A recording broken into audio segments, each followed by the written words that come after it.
know this, the fix is in. And unless we do something quick, the internet as we know it will disappear for good. On Sunday, Comcast and Netflix announced that they had reached a deal that will give Netflix direct access to Comcast's broadband network. Until now, Netflix has only been able to send its content to homeowners and internet users by using middlemen companies like Cogent.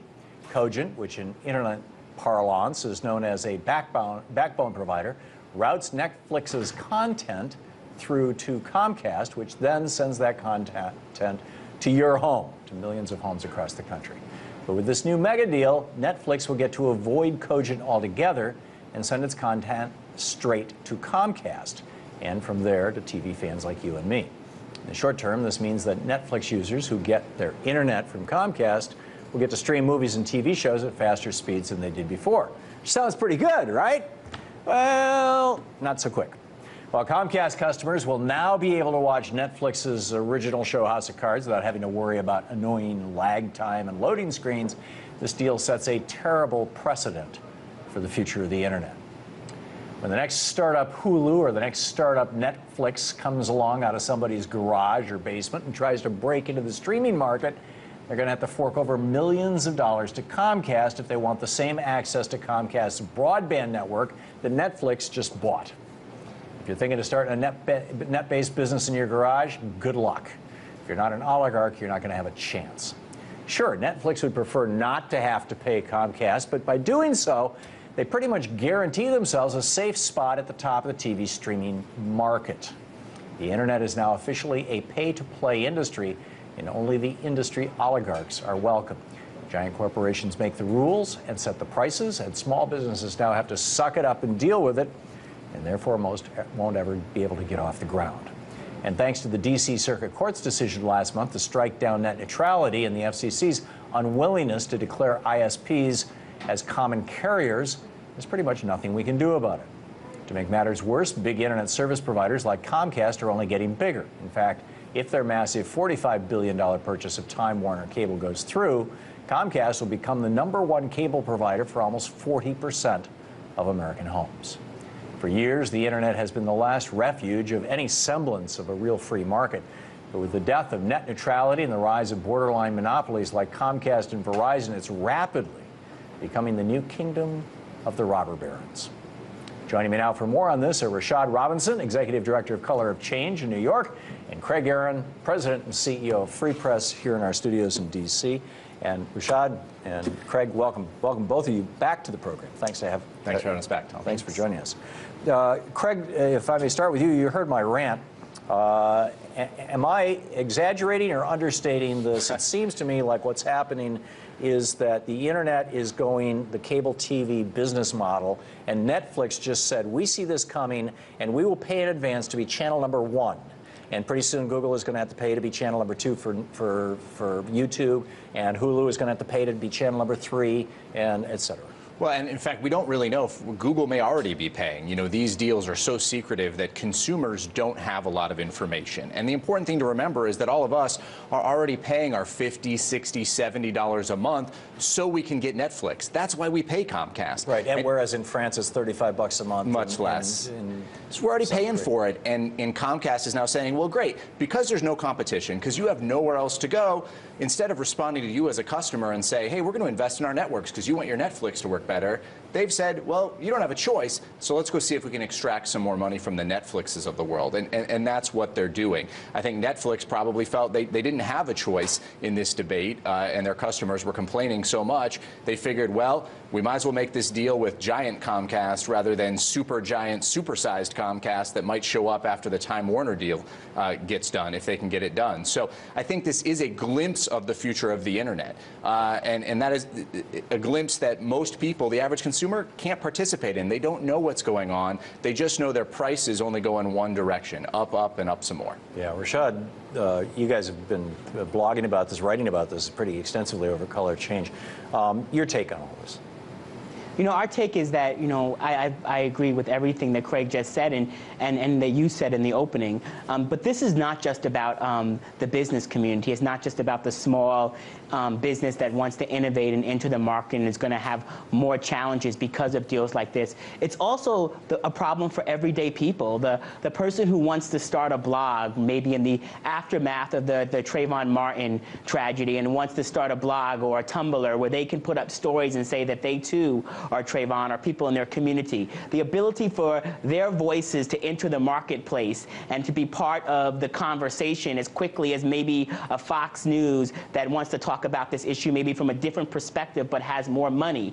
Essentially what we're creating is a different set of highways, a highway for the rich and a highway for those of us who don't have as much money. And for an organization like mine, a civil rights organization that represents everyday people, black folks and their allies, poor folks in poor communities, people who are already struggling to pay an expensive cable bill, their ability to be able to access information, innovate, and simply just communicate at the same level is really being jeopardized. And this Netflix deal really underscores really where we're heading when big companies, rich companies, can pay more to really access the internet and access the ability to communicate. And Rashad, to that point, when they take it a step further and they do, like with the cable TV model, right now, if you get basic cable, you get Fox, because Fox is paying the cable companies a fairly high price.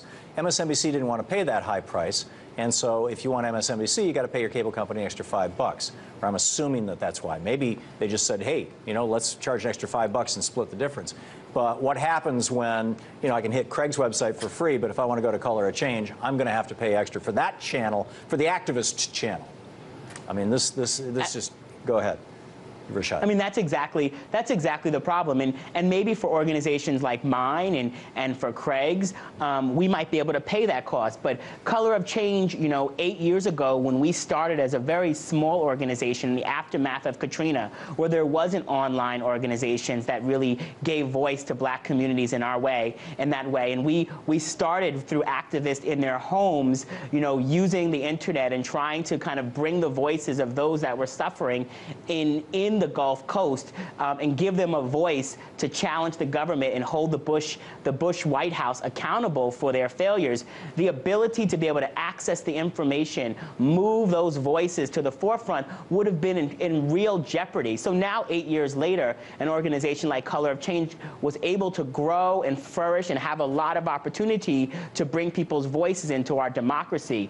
But we were able to do that because there was opportunity to bring those voices through an open internet. Craig, Rashad raises a really, really interesting issue, if not peripherally, and that is that the First Amendment guarantees our right both to association and to free speech. And arguably, the internet is the new information commons. It's the new commons. It's the new place where we do associate with each other, where people get together to hold the Bush administration accountable for what's going on in Katrina. And as Rashad just so eloquently said, that's kind of one end of the spectrum of arguments that could be made, going before the Supreme Court and saying, this is actually a First Amendment issue. We need net neutrality. The other, much more cautious end of the arguments that could be made is to suggest that under the Telecommunications Act, Section 706, there is a provision that could bust up some of this stuff, or that the FCC should simply declare that the internet service providers are common carriers. So like with UPS, which can't charge you, they can't charge you an extra $50 because there's Tiffany's stuff inside this box, unless you're paying insurance for breakage. But they can't charge you based on the value of what's in the package, only the weight. Or just like the common carrier phone company, they can't say, oh, gee, you're talking on the phone to Craig. Well, he's a real hotshot. That's an extra $50. If you're talking, to his brother-in-law who's not a hotshot, that's only an extra $5. They don't listen into our phone conversations and charge us based on the content. That's what. Well, that's exactly it. So what are the legal options here? Well, so the best option that you're hinting at is for the Federal Communications Commission to do what it should have done years ago and make it very clear that broadband is a common carrier service under what's called Title II of the Communications Act. And understand, it sounds like a big wonky idea, but it's really about free speech. It's really about common carrier ensures that not only can you just stand on that soapbox, but the message you deliver can actually reach people. Right. And as we enter this new era, as we move from the era of phones to the era of data, and anybody under 25, they're not communicating with the phone. They're communicating through text. They're communicating through data. The laws have to keep up with it. And unfortunately, in Washington, we've gone the other direction.